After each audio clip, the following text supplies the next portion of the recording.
From the KUAM Podcast Network, this is Rlene Live, with conversation on island issues facing Guam and the Northern Mariana Islands. Now, here's Rlene.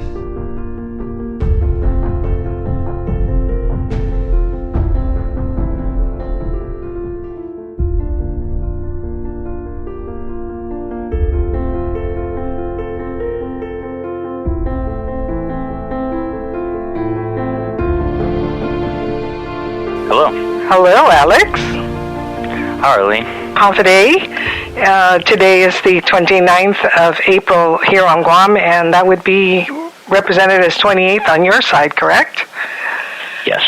So I requested an interview with you after I received an email from Bruce Petty. Bruce and I have been friends and colleagues for a very long time, and you apparently have interest in the mass suicides that occurred in Saipan and Tini'an.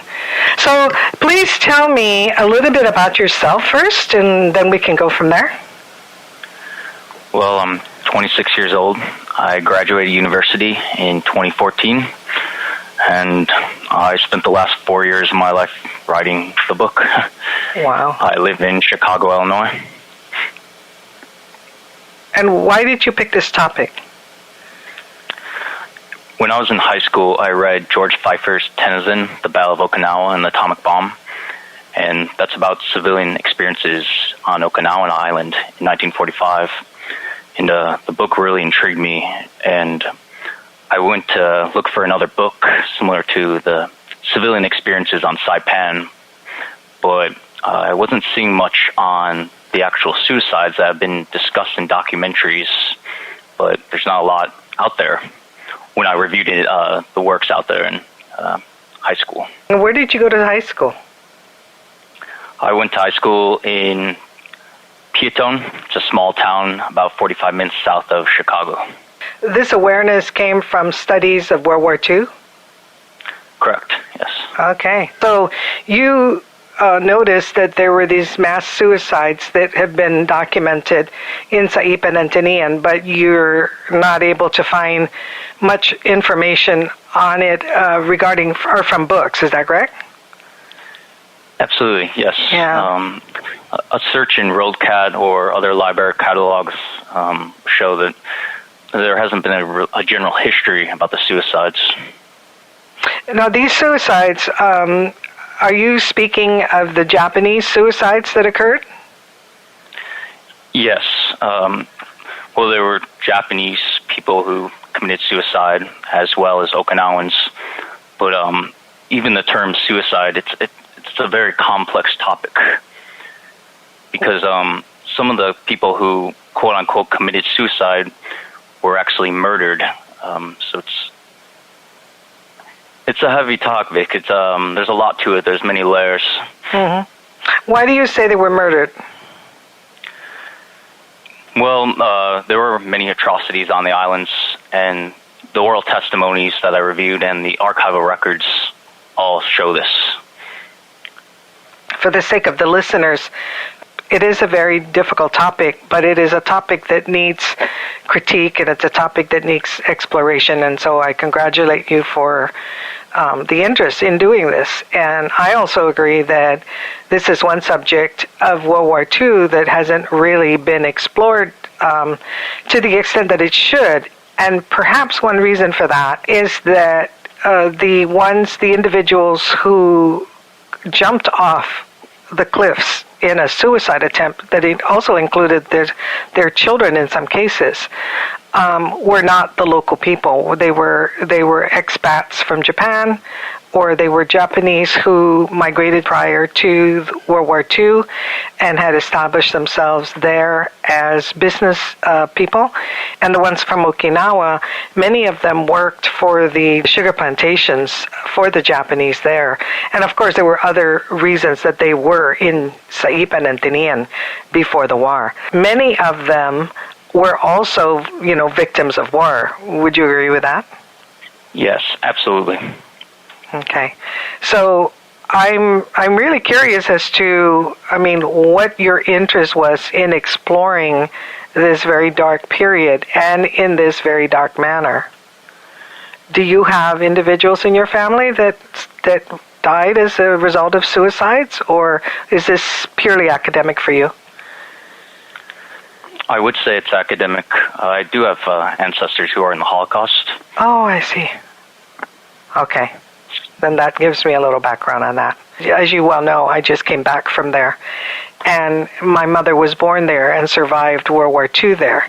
So World War II, exploration of World War II events is something that I also take personal interest in, and that's why Bruce includes me in one of his forwards. So I'm very grateful that he put the two of us in touch. So how is it that you pursue the research on mass suicides in Saipan and Tini'an? Well, I was a senior in college, and I started at my university library. And one of the first works I came across was not directly related to the suicides or even Saipan Island. It was a scholar named Wakago Higuchi. Mm-hmm. And she wrote The Japanese Administration of Guam.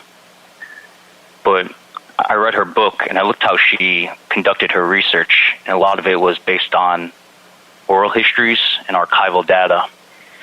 And after I read her work, and I had this topic in mind, I decided that I was going to go to the National Archives in College Park, Maryland. And that's where it all began.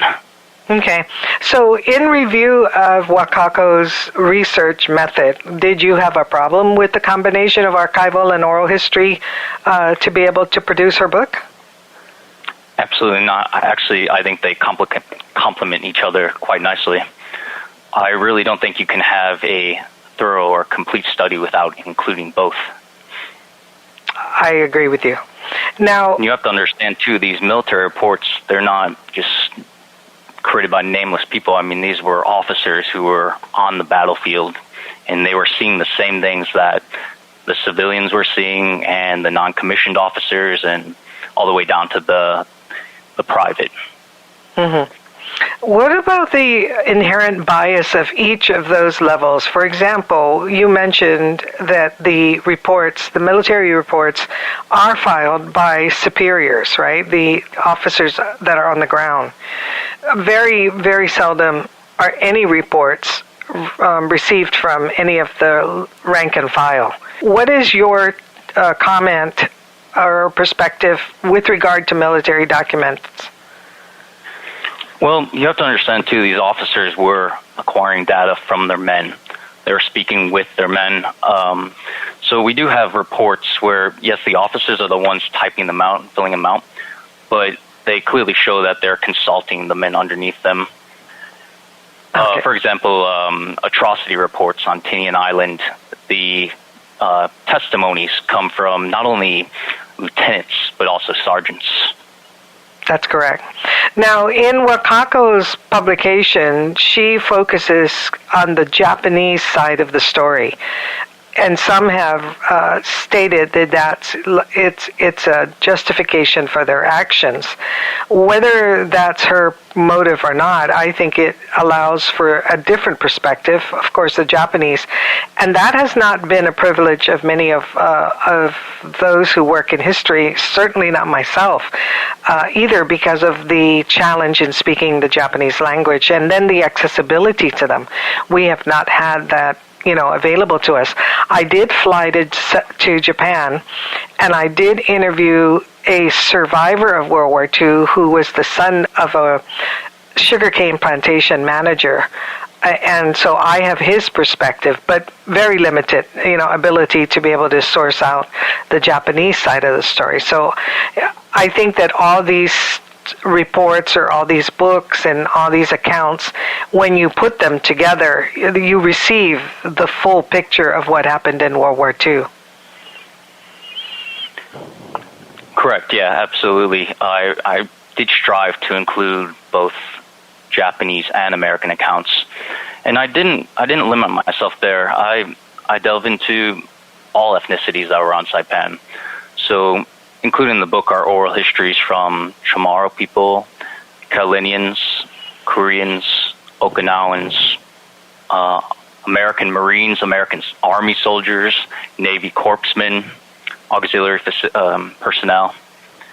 you really need to look at, we can't focus just on one side, correct? Or, even one level or even one branch. We have to broaden our horizons here to, as you said, get a better picture of what happened on these islands. That's right, because it's the World War II experience is a collective experience, right? Absolutely. And, people have told me, why even include information about the Chamorro Carolinian people if your book is about mass suicides? But you have to understand, the Chamorro people were seeing this occur, and the Carolinians as well, and they were a part of the overall phenomenon of the mass suicides. Yes, the Chamorro people were not committing suicide as some of the Japanese and Okinawans were, but they were being murdered in atrocities that were occurring in caves and jungles on these islands. I'm sure you read Bruce Petty's book. Yes. Okay. One of the individuals in Bruce Petty's book is my aunt, Antonetta Ada. And in her account, her father, her natural father, was a Japanese officer. And her adoptive father later became my extended great-grandfather.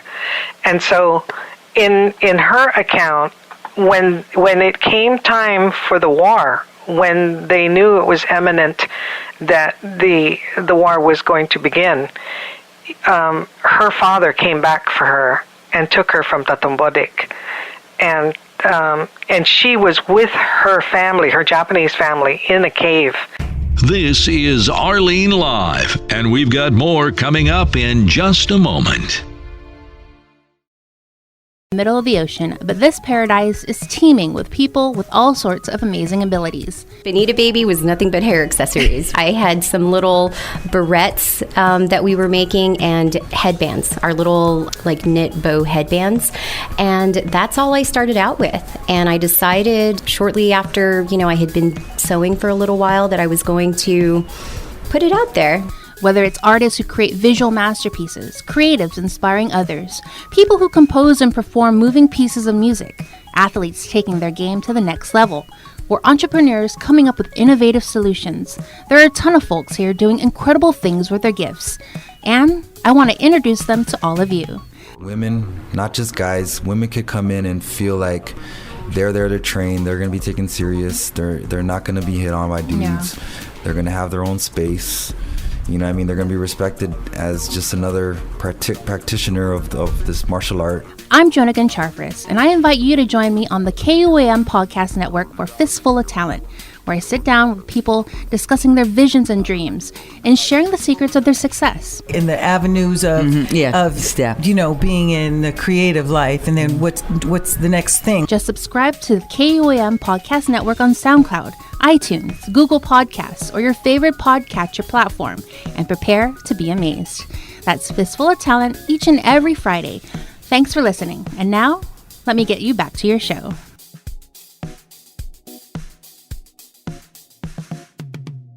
Now, more Rlene Live on the KUAM Podcast Network.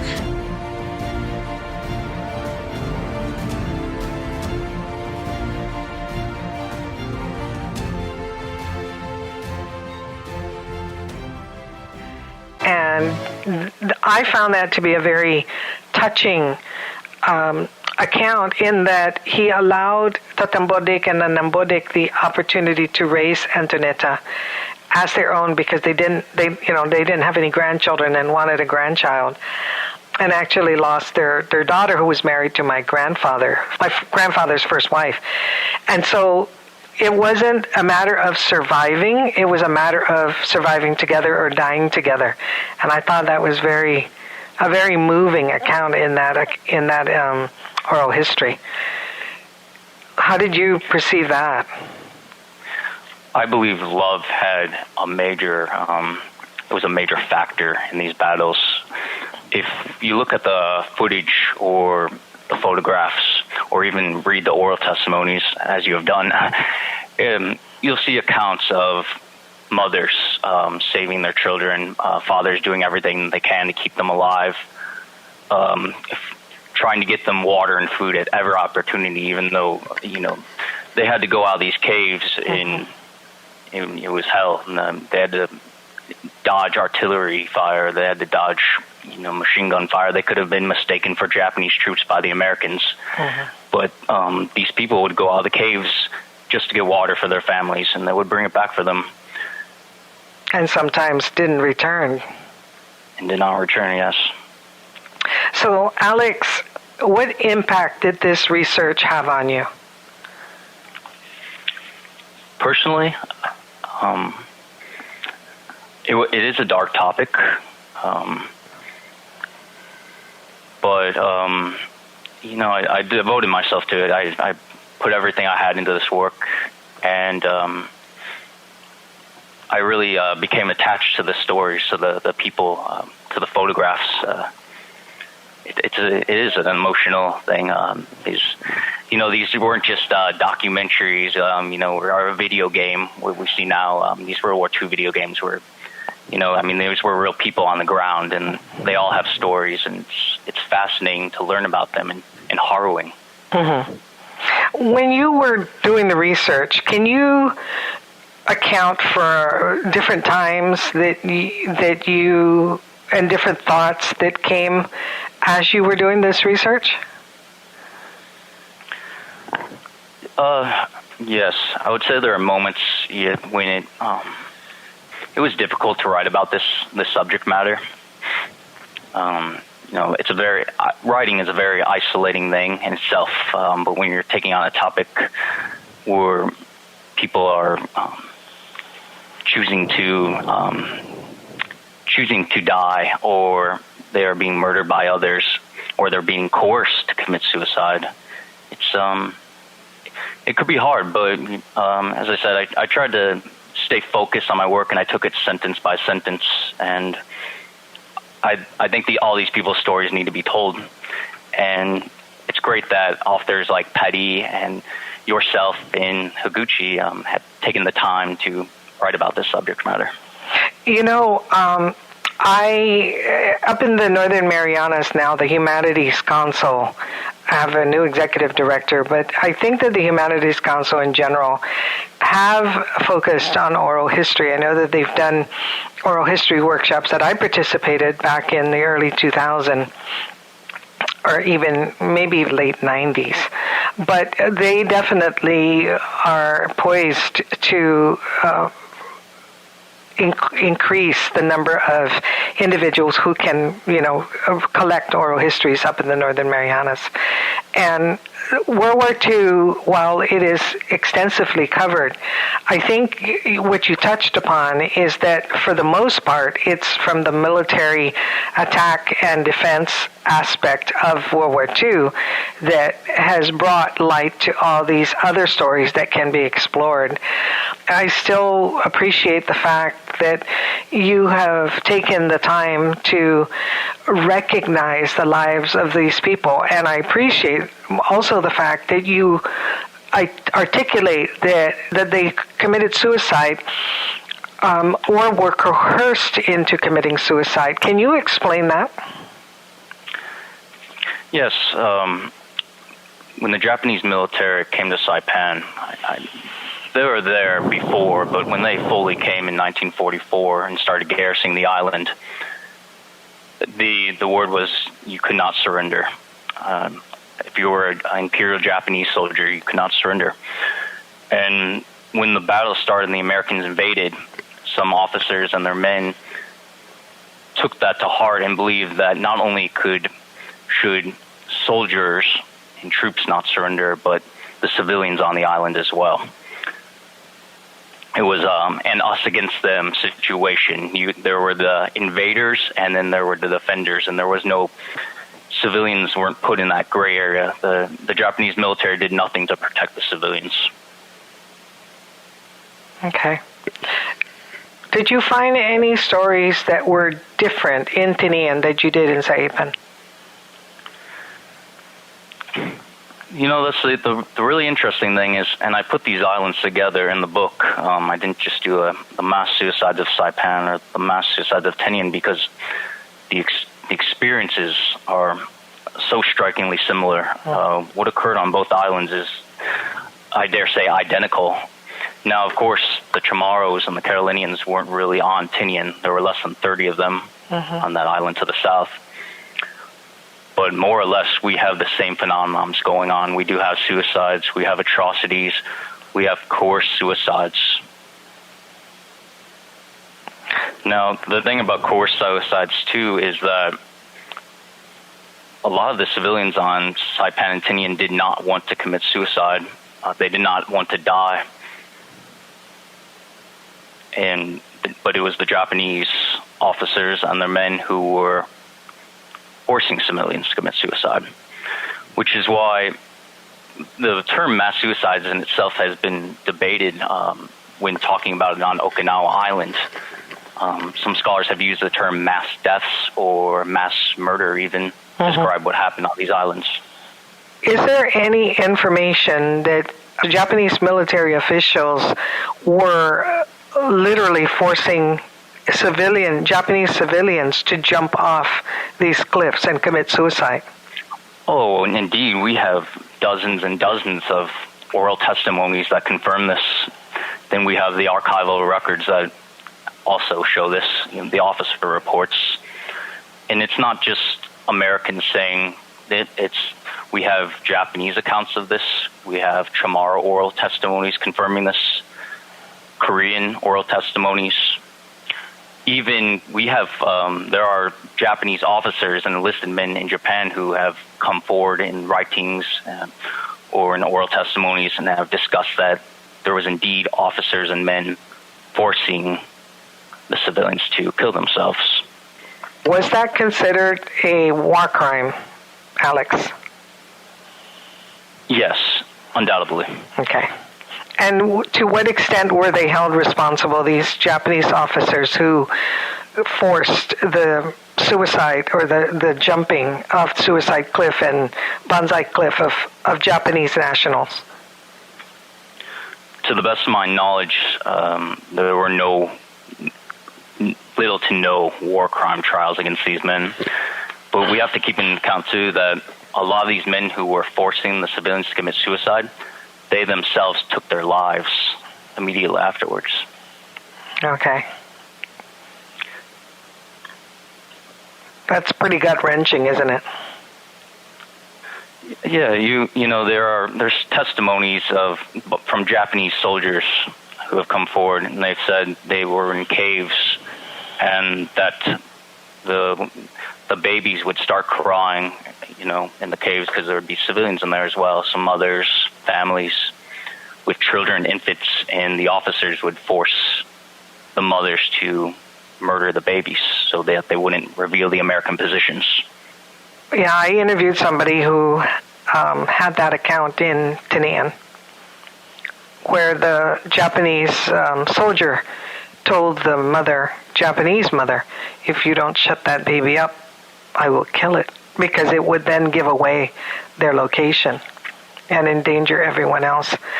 I guess the woe to the suckling child renders true, doesn't it? Yes, and we have to keep into account, too, that these men were armed.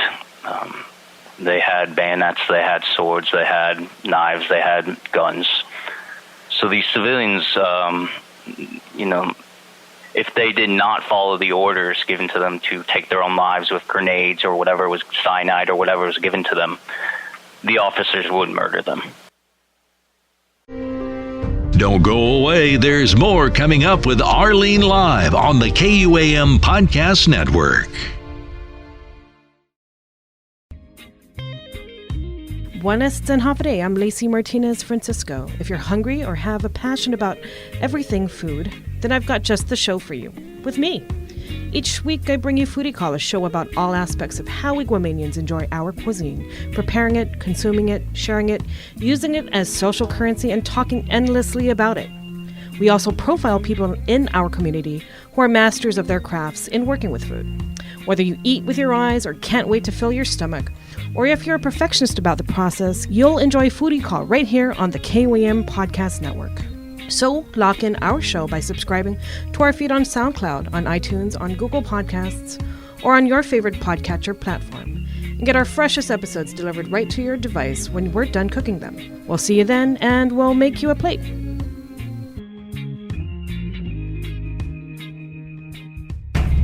Now, back to the conversation with Rlene Live.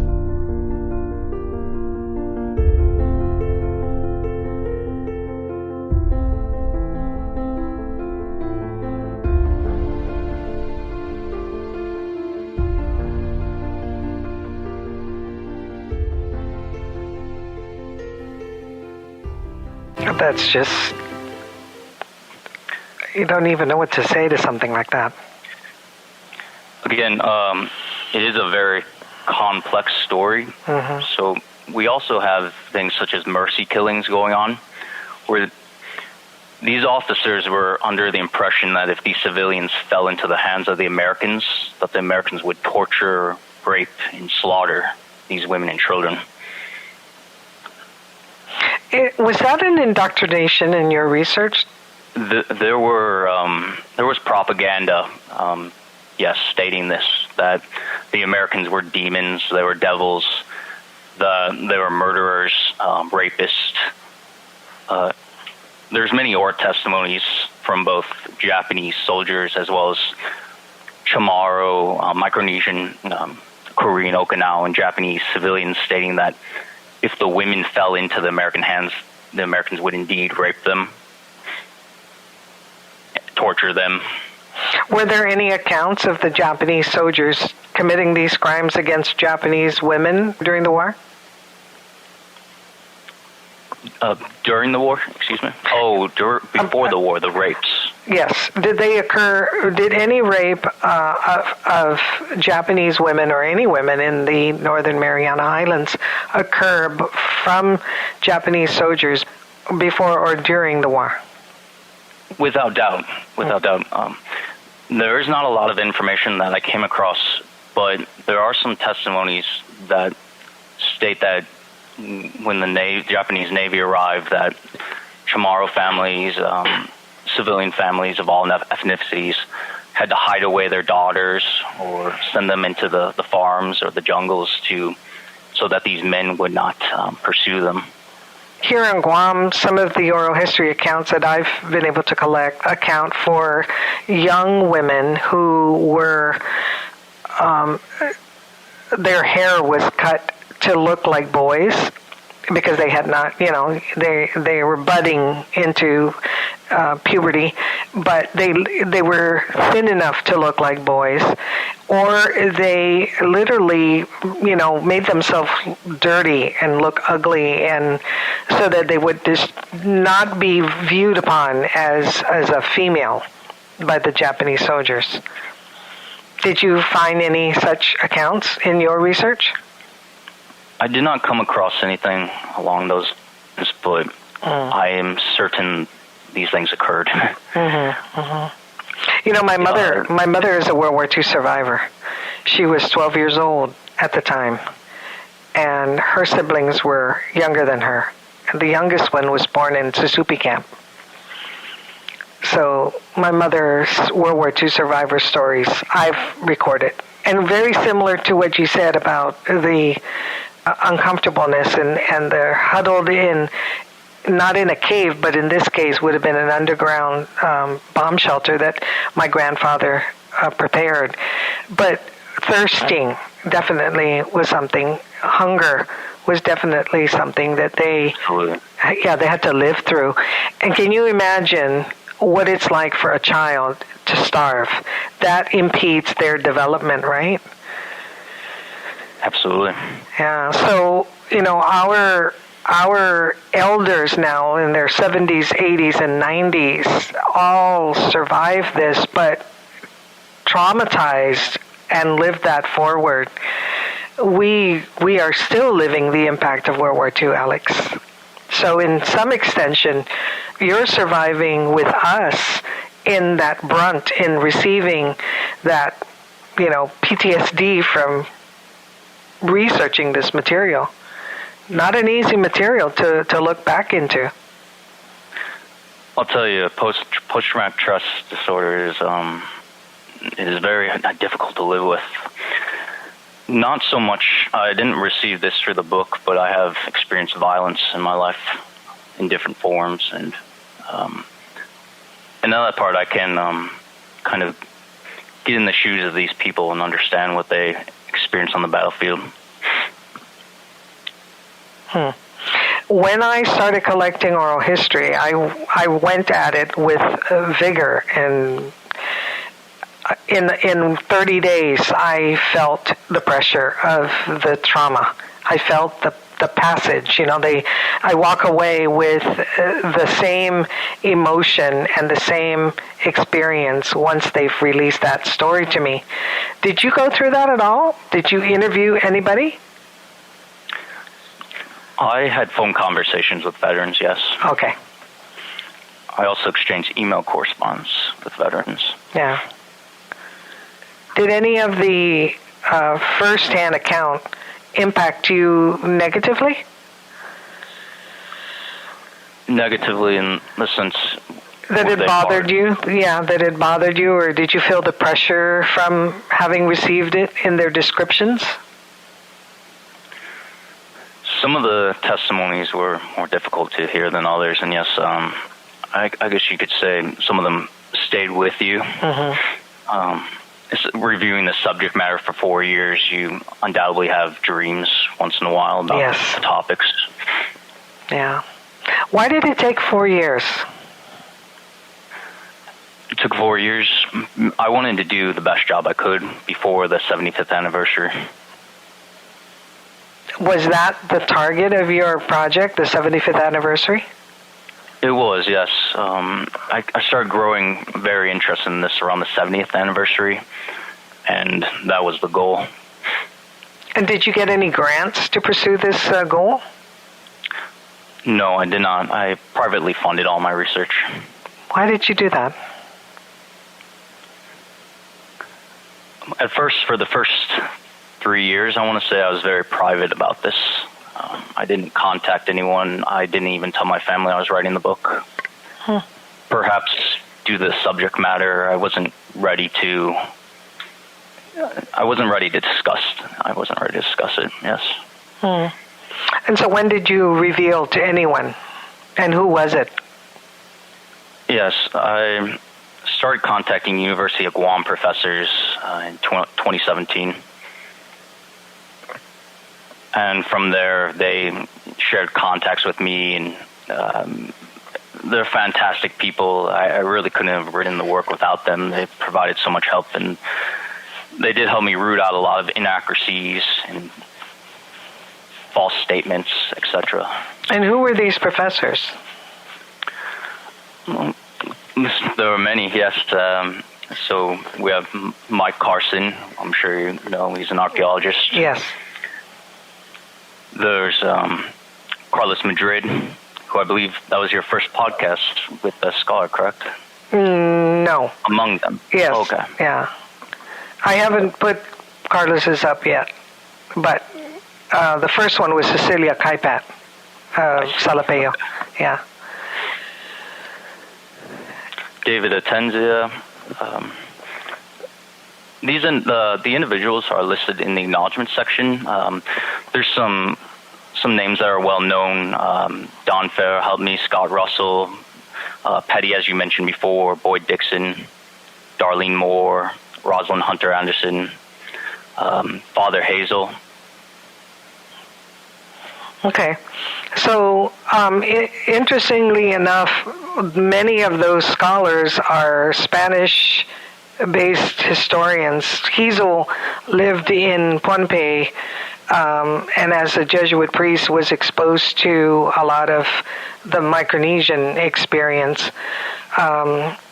The Don Farrell, probably the only one in the Northern Mariana Islands. How did you get Bruce? I contacted Bruce from my publisher. We both have the same publisher. Saipan Oral Histories of the Pacific War. Yeah. Was through McFarland as well. Yeah. That was very interesting. When I contacted her. Okay, yes, because she also. So that's a very interesting aspect of the research. But they are knowledgeable, and I'm glad that you were able to tap into them. I'm sorry that I wasn't able to participate in that or assist in that because I've been collecting oral histories of World War II survivors since 2004. It is a shame. It's one of those things, you come across it and you're like, oh.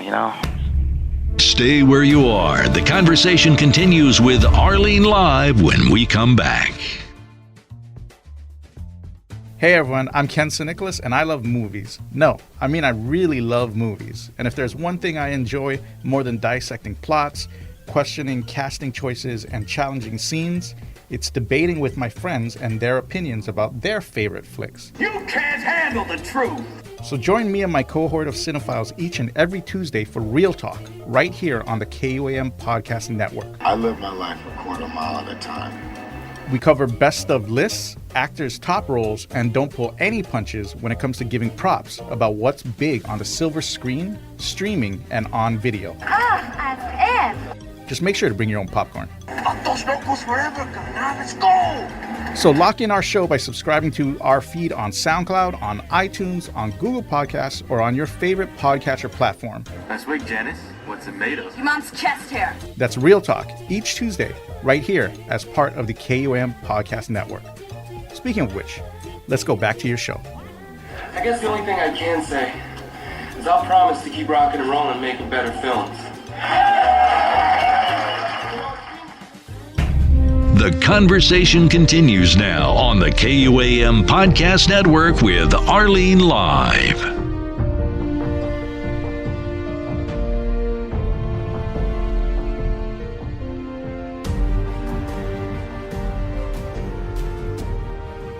I really wish I would have spoken with you about 2 years ago, yes. Well, like I said, I receive information from Bruce Petty, and it really is a resource. I struggle with this even today, Alex, in that as an oral historian, I am acknowledged as such, but when it comes to references, these men are, I have great esteem for them, and I use them. Carlos Madrid is the main thread of our Eat Alta Marianas history series, which is from 1521 to 1898. And that's because he provided, I interviewed him as a scholar, a Spanish scholar, and he provided a lot of the information. David Atienza, I've sat down multiple times with him. He's also another one that I have used extensively in our research for our video histories. And Fran Hiesel, what's his name? Don Farrell is a NMI scholar and has written, publications for the schools up there. Every one of them knows that I collect oral histories of World War II survivors. So I'm going to get at them for not letting me know about Alex Astroth. And I'm very grateful for Bruce. So I'm not, I'm happy for your publication because of the collective manner in how you research this book, and that you read your publisher. Thank goodness for your publisher reaching out to Bruce and Wakako, because she wasn't even mentioned and neither was he. Yes. So, what else would you be doing up in the Northern Marianas? Yes, interesting you ask. Madrid and Atinja and I have, as well as Don Farrell and Boyd Dixon, have been putting together a multimedia exhibition for the 75th anniversary. Yeah, the photo exhibition? Yes, that's correct. Yes. And are these photographs pictures that you retrieved from the National Archives? I did, yes. I just spent 3 weeks in the archives this April, and the primary objective was to obtain high-quality TIFF scans. We're going to display 30 photographs at the NMI Museum of History and Culture. Wow, wonderful. And what are the dates for that presentation? The presentation will occur, it will start in mid-June, and it will carry on for about 2 or 3 weeks. And then it will go to Tini'an and Rota as well. Okay. And what are you going to do with the photographs? They'll be matted and framed, and they can do with them as they please, perhaps put them in a museum or one of their locations on the island, yes. What about the digital copies of them? Are you able to share that with others? Oh, absolutely. We've already discussed digitizing these images and having a digital repository where anyone in the world can view these images eventually, yes. Wonderful. And to add, many of these photographs have never been seen. You cannot locate them on Google, right. Yahoo. They are not in any publications. They have been sitting in boxes for decades.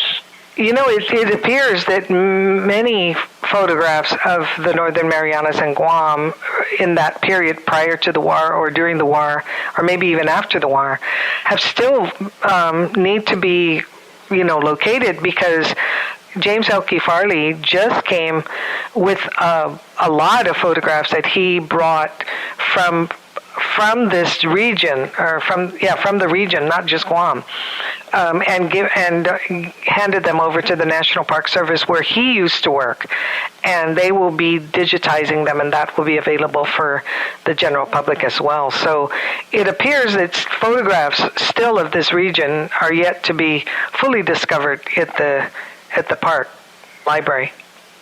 We have to take into account the quantity of photographs that these Marine and Navy cameramen were taking to. In the archives, there are 10,000 plus photographs of just Saipan and Tini'an. Incredible. In 1944.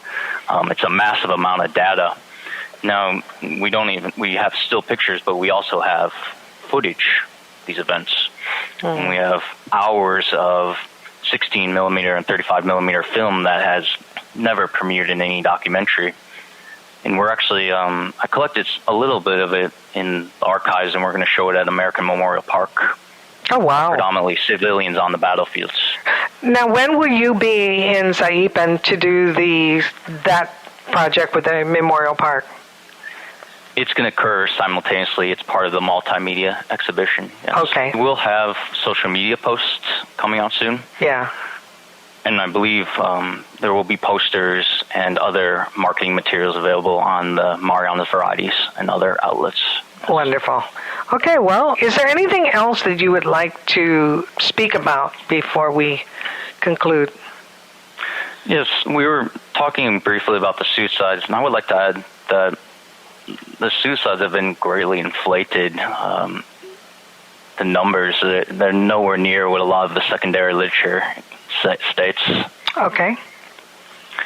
For example, we have scholars stating there's different figures given: 22,000 civilians committed suicide, 25,000, 30,000. That's frankly impossible. If you look at the data, the Japanese sources, and the American records, there's no way 22,000 civilians committed suicide. We have a similar inflated number with the Spanish-Chamorro Wars. It's almost virtually impossible because the population didn't exist. Now, part of the confusion on the Spanish-Chamorro War, fatalities, if you will, is that the Jesuits were accounting for more numbers in order to facilitate more money for their mission. What would be the inflated part or purpose for the Japanese atrocities or the Japanese suicides? It's Toland in the 1970s, I believe. He said a figure. He said 22,000 Japanese civilians died on the island. His book won the Pulitzer Prize. This was 1970, and it just seems it was bad historical. It was bad scholarship, and people started using that number. And honestly, I think it's just a good story to say that tens of thousands of people committed suicide. It's been there's a scholar, I believe she's on the East Coast. Her name's Haruka Teacook, and she's written about this, the myth of the mass suicides.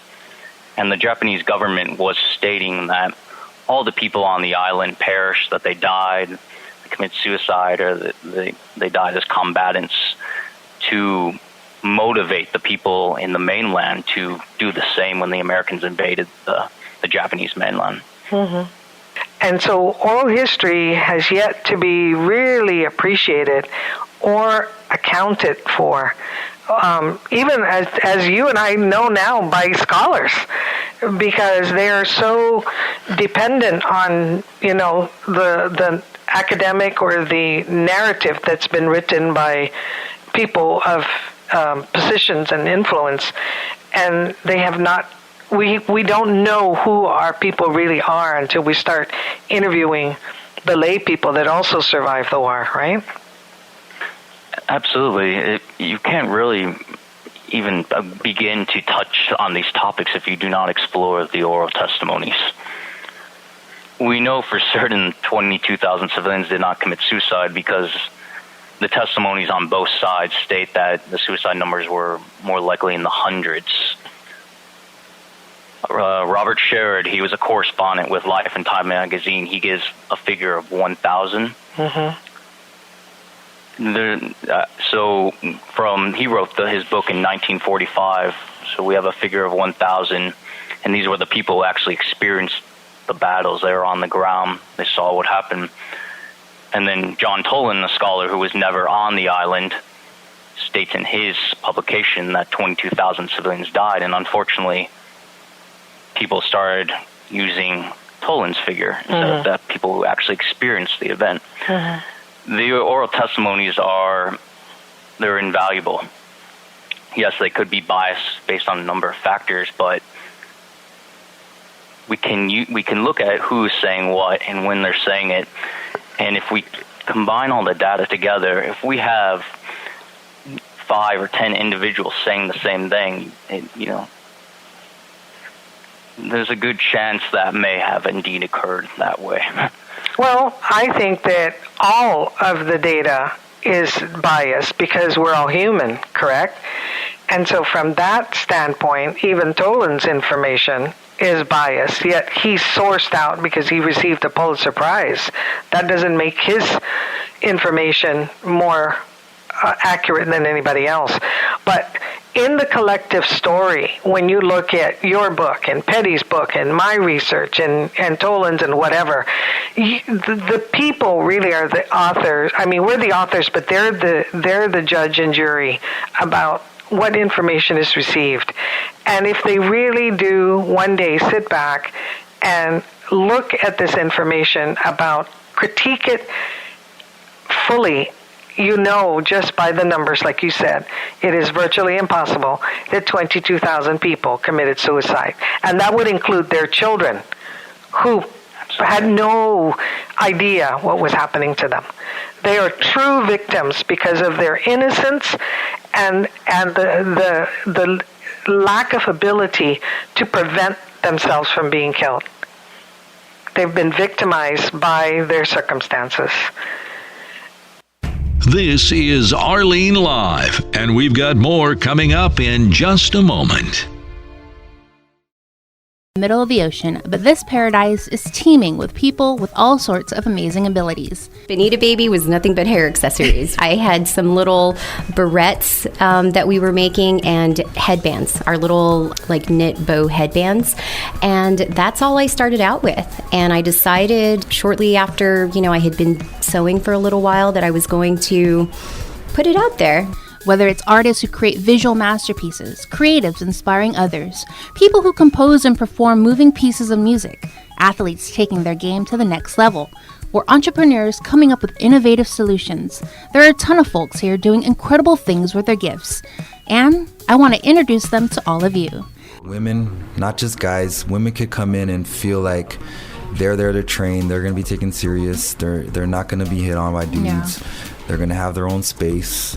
They're going to be respected as just another practitioner of this martial art. I'm Jonagan Charfris, and I invite you to join me on the KUAM Podcast Network for Fistful of Talent, where I sit down with people discussing their visions and dreams and sharing the secrets of their success. In the avenues of being in the creative life, and then what's the next thing? Just subscribe to the KUAM Podcast Network on SoundCloud, iTunes, Google Podcasts, or your favorite podcatcher platform, and prepare to be amazed. That's Fistful of Talent each and every Friday. Thanks for listening. And now, let me get you back to your show. Now, more Rlene Live on the KUAM Podcast Network.